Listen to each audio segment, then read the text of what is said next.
50년 무패, 104승 0패, 하늘에서 절대 지지 않는 전투기가 있었습니다. 근데 떨어졌어요. 그것도 사람이 타고 있는 채로. 2026년 4월, 이란 미사일이 F-15를 마쳤습니다. 뒷좌석에 타고 있던 건 대령급 장교. 이 사람 머릿속에 미군 작전 계획이 통째로 들어있어요.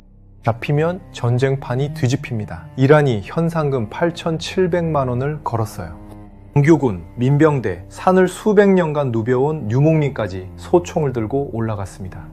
수천 명이 한 사람을 쫓고 있었어요. 이 사람이 가진 건 권총 한 자루와 에너지바 몇 개. 미국은 이 한 명을 위해 155대의 항공기를 띄우고 수천억 원짜리 수송기를 직접 폭파했습니다. 근데 46년 전 같은 이란 땅에서 미국은 구출에 실패하고 8명이 죽었거든요. 이번에는 달랐을까요? 자, 이 사람이 왜 이란 산속 바위 틈에 있게 됐는지 시간을 돌려봅니다. 2026년 2월, 미국과 이란은 핵 문제를 놓고 물밑 협상 중이었어요. 오만이라는 중립국이 중간에서 중재를 맡았고, 오만 외무장관이 돌파구가 보인다고 발표할 정도였습니다. 분위기가 나쁘지 않았어요. 근데 2월 28일, 미국과 이스라엘이 이란을 선제 공습합니다.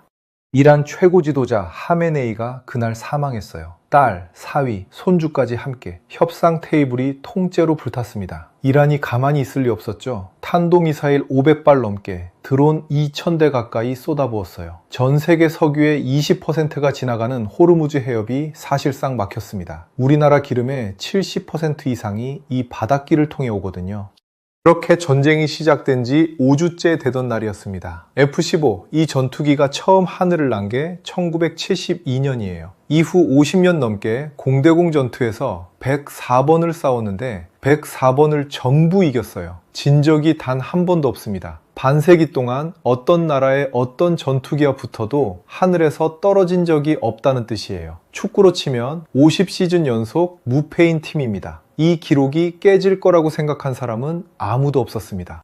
근데 F-15는 스텔스기가 아니에요. 레이더에 잡힙니다. 그리고 이란의 방공망이 만만치 않았어요. 러시아가 만든 S-300이라는 미사일 체계가 깔려 있었는데 사거리가 200km 이상입니다. 서울에서 대전까지 닿는 거리예요. 여기에 이란이 직접 개발한 바바르 373까지 배치되어 있었습니다. 이건 사거리가 더 길어서 하늘 높이 날고 있는 전투기를 훨씬 먼 곳에서부터 잡아낼 수 있는 체계예요.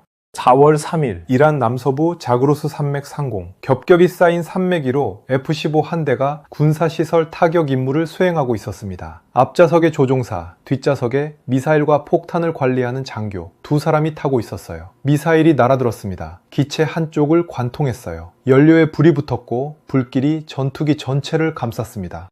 F-15가 불덩어리가 돼서 떨어지기 시작했어요. 두 사람에게 주어진 시간은 찰나였습니다. 사출 장치를 작동시키면 머리 위 캐노피가 폭발하고 좌석에 달린 로켓이 점화되면서 몸이 하늘로 쏘아 올려져요. 이때 몸에 가해지는 충격이 최대 20G입니다. 체중이 80kg인 사람이라면 1600kg이 온몸을 짓누르는 거예요. 경차 한 대 무게가 한꺼번에 등뼈를 내리치는 힘입니다. 이 충격 때문에 사출에 성공한 사람 중 절반 이상이 척추를 다쳐요. 살려고 탈출하는 그 순간에 몸이 부서질 수 있는 겁니다. 두 사람이 거의 동시에 사출했어요. 낙하산이 펼쳐지고 각각 다른 방향으로 떨어졌습니다. 그리고 여기서부터 두 사람의 운명이 갈렸어요. 앞좌석 조종사는 비교적 빠르게 발견됐습니다. 구조 헬기 21대가 투입돼서 수시간 만에 데려왔어요. 물론 공짜는 아니었습니다. 구조 헬기 2대가 이란군 화력에 맞았고 승무원이 부상을 입었거든요. 엄호하던 A-10 공격기 한 대까지 별도로 피격됐어요. 구하러 가는 사람들도 맞는 겁니다. 근데 뒷좌석은 상황이 완전히 달랐습니다. 이 장교는 이란 산악지대 깊숙한 곳에 떨어졌어요. 부상을 입은 채로. 주변에는 아군이 없었고 구조 헬기가 바로 접근할 수 있는 지형도 아니었습니다. 연락이 끊겼어요. 미군 유인 전투기가 적의 공격으로 격추된 건 이라크전 이후 약 23년 만이에요. 50년간 한 번도 하늘에서 진 적 없던 전투기가 땅에서 올라온 미사일에 떨어졌습니다. 그리고 뒷좌석에 앉아있던 사람은 지금 적국 한복판에 혼자 남겨져 있었어요. 이 사람의 계급이 대령이었거든요. 단순한 조종사가 아닙니다. 이 사람을 잡으려는 쪽과 구하려는 쪽, 양쪽 모두에게 이 사람은 특별했습니다. 이란 남서부 산악지역의 어느 마을, 라디오에서 방송이 흘러나옵니다. 미군 장교를 산채로 잡아오면 100억 토만을 지급하겠다. 우리 돈으로 약 8,700만 원이에요. 주지사가 직접 나서서 발표한 현상금이었습니다. 일한 사람 입장에서 이 돈이 어느 정도냐면 인생이 바뀔 수 있는 금액이에요. 혁명수비대가 산을 봉쇄하고 민병대가 차량을 끌고 올라오고 현상금을 노린 민간인들까지 눈에 불을 켰습니다. 군인만 쫓는 게 아니에요. 나라 전체가 사냥에 나선 겁니다. 근데 여기서 이 사냥이 특별해지는 이유가 있어요. 바흐티아리 유목민. 이 사람들은 자그로스 산맥에서 수백 년을 살아온 사람들입니다. 도시에서 군복 입고 올라온 혁명수비대와는 차원이 달랐어요. 이 산이 자기 집 앞마당이거든요. 어디에 바위 틈이 있고 어디로 물이 흐르고 어느 계곡으로 사람이 빠지는지를 몸으로 아는 사람들이에요. 사냥을 쫓던 사냥용 소총을 들고 이번에는 사람을 쫓으러 올라갔습니다. 이 사람들 앞에서 숨는다는 건 자기 집 마당에서 주인 눈을 피한다는 거나 마찬가지예요. 나중에 밝혀진 건데 바흐티아리 유목민 일부가 미군 구조 헬기를 향해 소총을 쏘기도 했습니다. 헬기 2대가 실제로 피격됐어요. 혁명수비대, 민병대, 유목민, 현상금 사냥꾼 수천 명이 한 사람을 쫓고 있었습니다. 그런데요, 이 이야기에는 아무도 예상 못한 반전이 하나 있어요. 이 산악 지역은 이란 혁명수비대가 수십 년간 주민들을 억압해온 곳이었거든요. 정부가 미워도 너무 미운 사람들이 살고 있었던 겁니다. 뉴욕타임스 보도에 따르면 일부 주민이 오히려 이 미군 장교에게 은신처를 제공했을 가능성이 있어요. 한번 상상해 보세요. 적국의 심장부에서 8,700만 원짜리 현상금을 거부하고 적국 군인을 숨겨준 사람들이 있었다는 겁니다. 현상금보다 혁명수비대에 대한 분노가 더 컸던 거예요. 자, 여기까지 들으면 이런 생각이 드실 수 있어요. 이란이 왜 이렇게까지 하는 거야? 미국은 또 왜 이렇게까지 하는 거야? 양쪽 다 이유가 있었습니다. 이 사람이 그냥 조종사가 아니었기 때문이에요.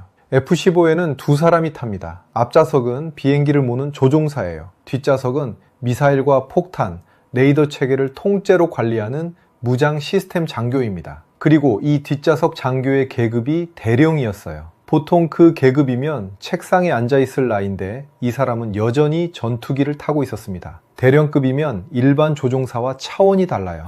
그날의 비행 계획뿐 아니라 작전 전체의 큰 그림을 파악하는 위치거든요. 어디를 언제 공격할 건지, 아군 편대가 어디에 배치되어 있는지, 이란 레이더의 취약점, 전자전 데이터, 암호 체계까지 이 사람 머릿속에 통째로 들어있었어요. 적한테 조종사는 사람이 아니에요. 카드입니다. 이 사람이 잡히면 세 가지가 동시에 벌어져요. 첫째, 정보가 털립니다. 미군 작전 계획서가 통째로 넘어가는 거예요. 같은 작전에 투입된 모든 아군의 경로와 위치가 노출돼요. 이란이 이걸 손에 넣으면 미국은 전자전 체계를 전면 재편해야 합니다. 둘째, 선전 카드가 됩니다. 1991년 걸프전 때 실제로 벌어진 일이에요. 격추된 미군 조종사들이 이라크 TV 카메라 앞에 끌려 나왔습니다. 멍든 얼굴, 부어오른 눈, 그 상태로 앉혀져서 이 전쟁은 잘못이었다고 읽었어요. 누가 봐도 강제로 읽게 한 대본이었습니다.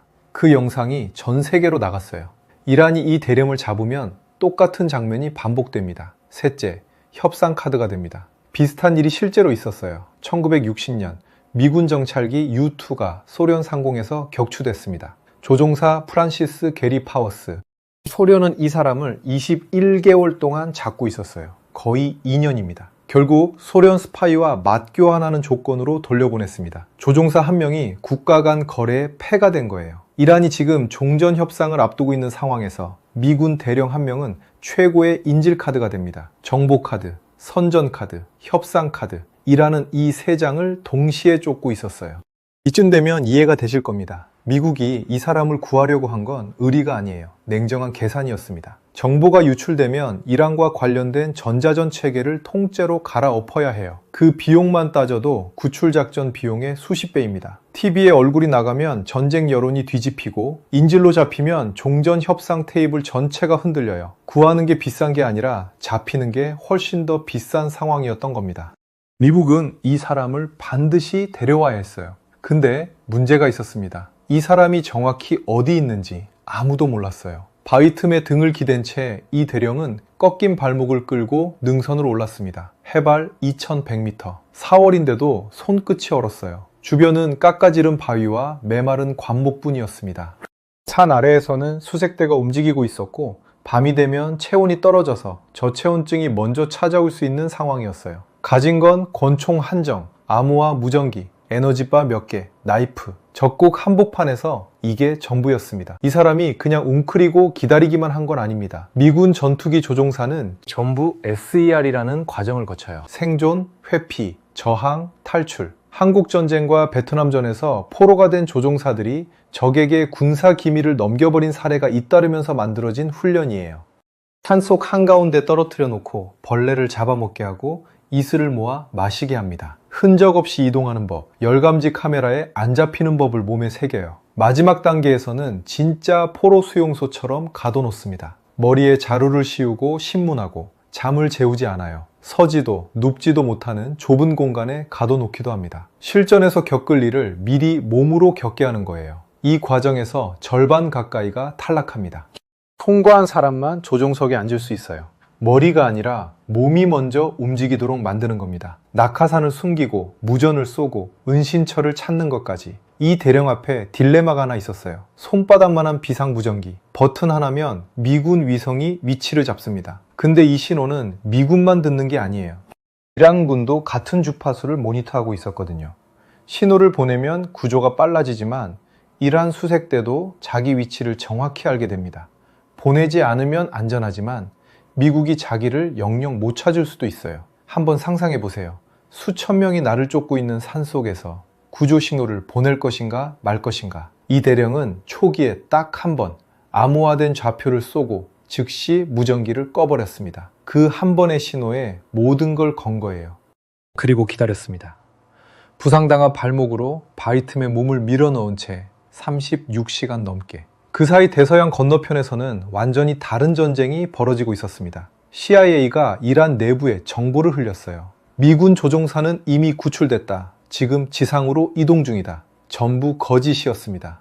이란 수색병력이 엉뚱한 방향을 쫓게 만드는 기만 작전이었어요.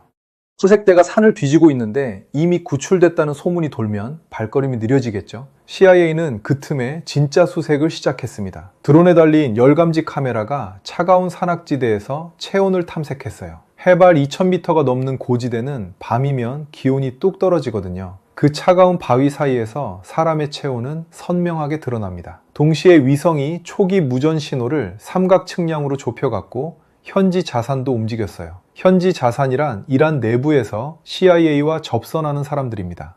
이 세 가지가 맞아 떨어지면서 CIA는 좌표를 특정해 국방부에 넘겼습니다. 근데 여기서 문제가 하나 더 있었어요. 이 대령이 보낸 무전은 딱 세 단어였습니다. God is good. 하나님은 선하시다. 트럼프 대통령은 이걸 듣고 의심했어요. 이란이 이미 조종사를 붙잡아 놓고 미군을 끌어들이려는 함정일 수 있다고. 구출팀 수백 명을 보냈다가 매복에 걸리면 피해가 걷잡을 수 없이 커지거든요. 근데 이 대령을 잘 아는 사람들이 보고했습니다. 이 사람은 독실한 기독교인이다. 극한 상황에서 저 말을 할 사람이 맞다고. 세 단어가 한 사람의 신원을 증명한 거예요. 트럼프는 확신을 얻었습니다. 즉각 구출 명령을 내렸어요. 자, 여기서 한 가지 짚고 넘어가야 할 게 있습니다. 이란 땅에서 미국이 구출 작전을 벌이는 건 이번이 처음이 아니에요. 1980년 이란 사막 한가운데 미국은 테헤란 주재 대사관에서 인질로 잡힌 52명을 구하려 했습니다. 독수리 발톱 작전이라 불린 이 작전은 시작부터 꼬였어요. 모래폭풍 속에서 헬기 한 대가 수송기와 충돌했습니다. 불기둥이 사마귀로 치솟았어요. 8명이 그 자리에서 죽었습니다. 인질 52명은 손도 못 대고 미군은 헬기를 버린 채 철수했어요. 그 인질들은 444일 동안 억류됐습니다. 이 실패가 미국을 바꿨어요. 다시는 이런 일이 없어야 한다. 그래서 만들어진 조직이 US 소콤, 미군 특수작전 사령부입니다. 가장 복잡하고 위험한 임무만을 전담하는 조직이에요. 오사마 빈라덴 제거 작전도 이 사령부 소속 부대가 수행했습니다. 46년 전 같은 이란 땅에서 8명이 죽었어요. 이번에는 다를 수 있을까요? 46년 전과 같은 땅, 이번에는 US 소콤이 만들어진 뒤입니다. 155대의 항공기가 동시에 떴어요. 155대의 항공기가 동시에 떴습니다. 전투기, 수송기, 무인기, 전자전기, 공중급유기까지 한꺼번에 올라갔어요. 이 항공기들이 7개 지역으로 흩어졌습니다. 왜 이렇게 많이 띄웠느냐? 이란 방공망이 살아있거든요. 155대가 사방에서 날아다니면 이란 레이더에는 하늘 전체가 점투성이로 보입니다. 어느 쪽이 진짜 구출팀이고 어느 쪽이 미끼인지 구분이 안 돼요. 이 혼란 속에서 진짜 구출부대가 움직이기 시작했습니다. 수송기 MC-130J가 이란 영토 깊숙한 곳을 향해 고도를 낮췄어요. 이 비행기가 내려앉은 곳은 이란군도 잊어버린 외딴 폐활주로였습니다. 적국 한복판에 미군이 임시 활주로를 세운 겁니다. 활주로라고 해봐야 먼지투성이 평지에 불과했어요. 수송기 뒷문이 열리고 소형 헬기들이 끌려 나왔습니다. 연료를 채우고 무장을 점검하고 목표 좌표를 입력했어요. 적 한복판에서 벌어지고 있는 일이라는 게 믿기지 않는 광경이었을 겁니다. 여기서 리틀버드가 떴어요. 특수부대 전용 소형 헬기입니다. 이 헬기가 얼마나 작으냐면 양쪽 발판에 대원들이 다리를 걸치고 바깥에 매달린 채로 비행하거든요. 밀폐된 캐빈이 없어요. 산바람을 그대로 맞으면서 날아가는 겁니다. 그만큼 작고 가볍기 때문에 산악지대의 좁은 골짜기를 빠져나갈 수 있었어요. 자그로스 산맥의 능선을 따라 산 그림자에 몸을 숨기면서 해발 2100m를 향해 올라갔습니다. 근데 이란 쪽도 가만히 있지 않았어요. 지상에서 차량 종대가 같은 방향으로 접근하고 있었습니다. 혁명 수비대 병력이었어요. 하늘에서 이 장면을 먼저 포착한 건 무인기 MQ-9 리퍼였습니다. 이 드론이 헬파이어 미사일을 쐈어요. 차량 종대 앞쪽이 불길에 휩싸이면서 길이 막혔습니다. 동시에 A-10 공격기가 내려왔어요. A-10 기수에 달린 GAU-8 기관포가 회전을 시작하면 독특한 소리가 납니다. 1분에 3,900발. 이게 어느 정도냐면 1초에 65발이에요. 눈을 한번 깜빡이는 사이에 30mm 포탄 수십 발이 쏟아지는 겁니다. 이 화력이 산악 진입로를 훑었어요. 이란 쪽에서 헬기가 접근하는 방향으로 올라올 수 있는 길목을 통째로 봉쇄한 겁니다. 그 사이 리틀버드가 WSO가 숨어있는 능선에 도달했습니다. 근데 조용하지 않았어요. 교전이 벌어졌습니다. 혁명 수비대가 주변에서 대기하고 있었거든요. 특수부대원들이 헬기에서 뛰어내리면서 사격을 시작했습니다. 산 위에서는 총성이 계곡을 타고 울려 퍼졌을 거예요. 구조하러 온 사람들이 총을 맞고 있는 상황. 베트남에서 한 명을 구하려다 11명이 더 죽었던 그 상황이 스칠 수밖에 없었을 겁니다. 근데 이번에는 달랐어요. 대원들이 바위 틈에 도달했습니다. 48시간을 권총 한 자루 쥐고 버텼던 그 대령이 거기 있었어요. 발목이 꺾인 채로 거의 이틀을 산속에서 버텼습니다. 현상금이 걸려있고 수천 명이 쫓고 있는 산에서 에너지바 몇 개와 나이프로 버틴 거예요. 대원들이 그를 들어올려 헬기에 태웠습니다. 구출에 성공했어요. 근데 여기서 끝이 아닙니다. 사람은 구했어요. 이제 빠져나가야 합니다. 전진기지로 돌아왔는데 안도하는 순간도 없이 문제가 터졌습니다. 수송기 2대가 움직이지 못하는 거예요. 한 대는 기계 결함이 생겼고 다른 한 대는 바퀴가 모래에 빠져버렸습니다. 엔진을 걸어봤지만 꿈쩍도 안 했어요. 수십 톤짜리 대형 수송기가 이란 영토 한복판에 박혀있는 상황입니다. 1980년 독수리 발톱 작전 때도 이란 사막에서 수송기가 문제를 일으켰거든요. 그때는 헬기와 충돌하면서 4빌명이 죽었습니다. 46년 전의 악몽이 다시 떠올랐을 거예요. 이번에도 이란 땅에서 발이 묶인 겁니다. 시간이 없었어요. 이란군이 폭발음과 교전 소리를 듣고 좁혀오고 있었거든요. 전진기지가 발각되는 건 시간 문제였습니다. 수송기를 수리할 여유 같은 건 없었어요. 지휘부가 결정을 내렸습니다. 예비 수송기 3대를 추가 투입하라. 인원 전원을 옮겨 태워라. 그리고 움직이지 못하는 항공기는 전부 폭파하라. 수송기 2대, 소형 헬기 4대, 총 6대의 항공기를 자기 손으로 날려야 했어요. 수송기 한 대 가격이 1,000억 원이 넘습니다. 이게 어느 정도냐면 서울 한복판에 아파트 수백 채를 살 수 있는 돈이에요. 그걸 2대, 소형 헬기까지 합치면 수천억 원어치 항공기를 적국 한복판에서 직접 폭파하는 겁니다. 기밀 장비가 이란 손에 넘어가면 그 뒤에 있는 러시아나 중국이 미군의 전자전 체계를 통째로 해부할 수 있거든요. 장비를 버리는 게 아니라 그 장비에 담긴 비밀을 태우는 거였어요.